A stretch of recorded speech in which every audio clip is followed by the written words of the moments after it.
Welcome to Piggypower, how to remove and replace your auxiliary drive belt on a Peugeot 207. This is 1.4, the principles apply to all of the models. Now, tools.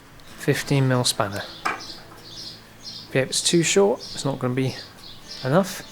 You can of course double up, which I'll show you in a second, or a 15mm on a socket. Also a 4mm Allen key or similar size pin or punch will be very useful.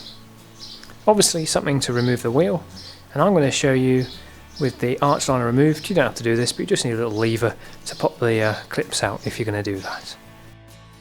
Okay, so you're going to use your 15mm spanner or socket on the tensioner, which is top middle of your screen, and you need to rotate it clockwise. This removes the tension from the belt so you can remove the belt. So you either use a spanner on its own, a long spanner, a socket on a ratchet, or double up like I sometimes do, like this. It's a little bit awkward at times, so find what is easiest for you, that you feel comfortable, that you're not going to slip and injure yourself or damage your tools. So, as you can see, as I rotate it clockwise, I took the tension off, but we want to keep the tension off so it's easy. Before we do this, top tip, you draw in a little diagram on a piece of paper the root of the belt and where the pulleys are. It's easy to get lost sometimes and not work out how you can fit it again. So we're taking the tension off by turning clockwise on the tensioner. We're going to take our little pin and we're going to put it behind a slot through a hole in the tensioner to keep the tension off so we can work safely with removing the belt, as illustrated in our little picture inserted there. So with the pin inserted, we can take the tool off and remove the belt. Simples.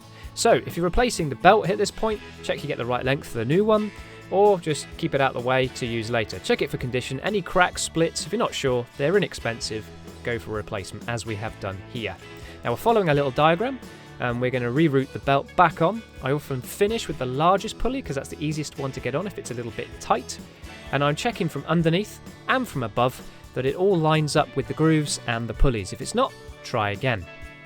Now we apply a little bit of tension to the tensioner, remove the pin, and gently release the tensioner back on the belt.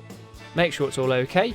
Give the engine a start, make sure it runs nice and true. If it doesn't, go for it again. If you're really not sure, get a professional to do the job. So thanks for watching, hope you liked this, hope it was helpful in some sort of way. Give it a thumbs up if you would. And obviously I have got the arch line removed for this, that's handy, just a few clips. But give us a thumbs up and take care and do your job safely.